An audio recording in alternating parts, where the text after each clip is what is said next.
One of my neighbors came by because she had a question about sunflowers, and she wanted to know when she should cut them down when they were ripe to save the seeds.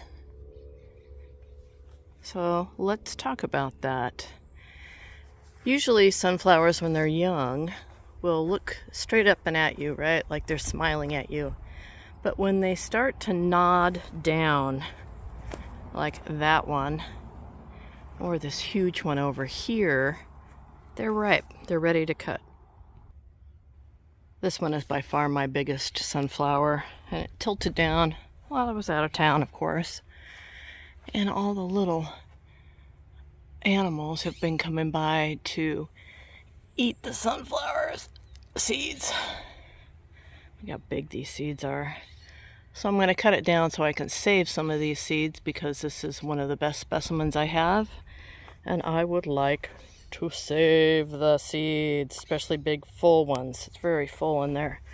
So I'm going to cut this bad boy down, and then let's talk about the sunflower. Alright, so we got the bad boy down, and everything about this is gigantic, so I cut it down in pieces. So I'm going to go ahead and cut the top off.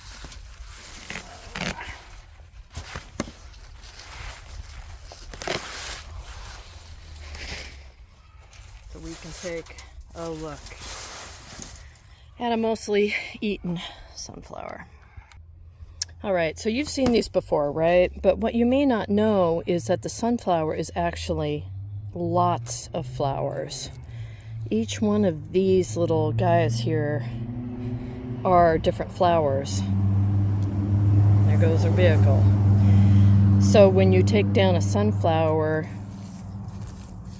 you need to kind of just pull off the flowers. But this one is so ripe that all the seeds are coming along with it. But look, there's hundreds and hundreds and hundreds of seeds here. I'll be really careful trying to pull these off. These can just go right on the ground. They're biodegradable, obviously. So each one of these will create another one of these. This is a mammoth sunflower.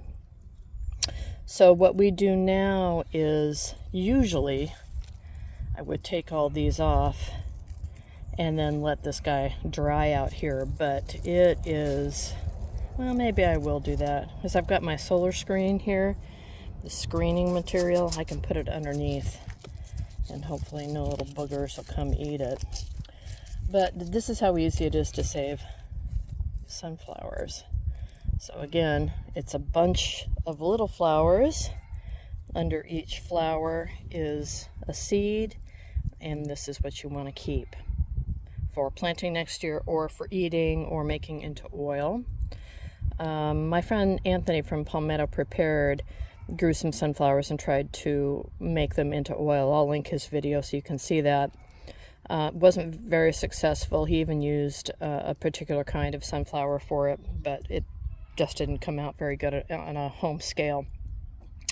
But I'm going to go ahead here and try to, I don't know what I'm going to do.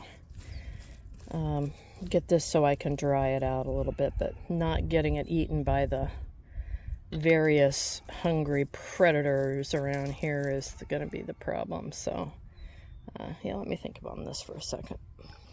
Alright, so I flipped the sunflower over, and I'm going to kind of just start clipping around here to get rid of most of this extra cellulose, this extra mass, so we can dry a little bit easier. I think I'm going to need to get a knife.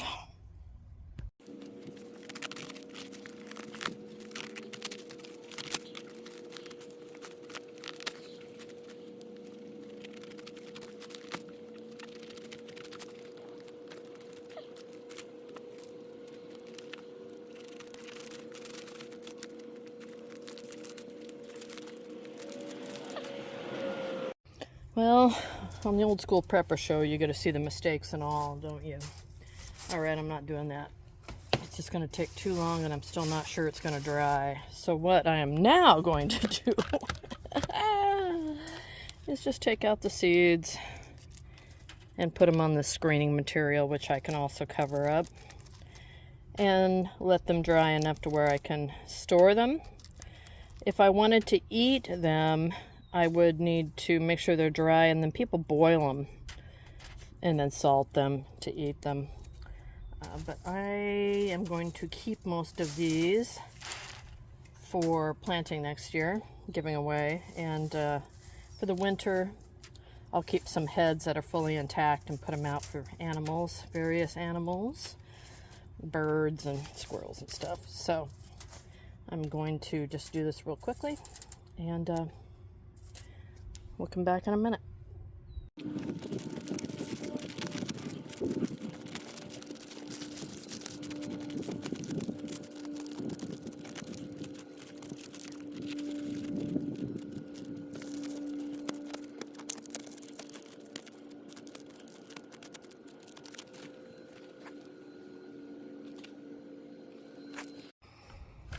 All right, so here we are with that head all done, and it's in its own little screen here. So I'm going to let this dry, and what I have is another screen that I will put over the top to protect it from the monsters out here. But I did pick some other heads that I just wanted to show you what I would normally do. This is also a very big head, so I'm going to just take these seeds off and put them in with that one. These small ones, well, let's take a step back. When you get seeds and you want to save seeds to grow something the following year, you want to make sure they're the best of the best.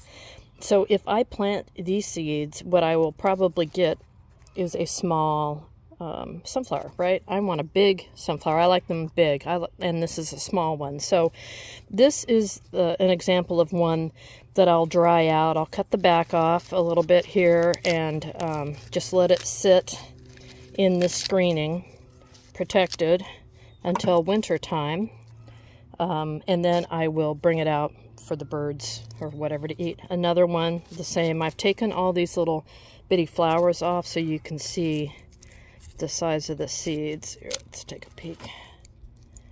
So here and here, right? You can definitely see the difference in the seeds. But, you know, the little critters that are hungry are happy to get that. Here's a medium-sized one. You know, I might save some of these for feeding and some of them for planting, because sometimes you don't want a gigantic sunflower. You just want a regular size one. But for now, I'm going to go ahead and do what we did before. Take the back off, put it in here, put the top down, and then let it dry. This one I'll take and use like that. So that's basically sunflowers in a nutshell. Again, all little tiny flowers. There's hundreds and hundreds of flowers on a sunflower. It's not a flower, it's many, many flowers. And easy to save the seeds. One of these years I'll actually process them for eating. Maybe I'll do that just for fun this year. If I do, I'll let you know. And yeah, so that's it. Some people make medicinal stuff from the flowers. I'm not sure exactly what it is, but I'll research it now that I'm talking about it. But anyway, there you have it. That's how you dry process sunflower seeds and save them for the following year. And again, you can process them and eat them, or save them and plant them. So anyway, let me know if you have any questions. Thanks for watching.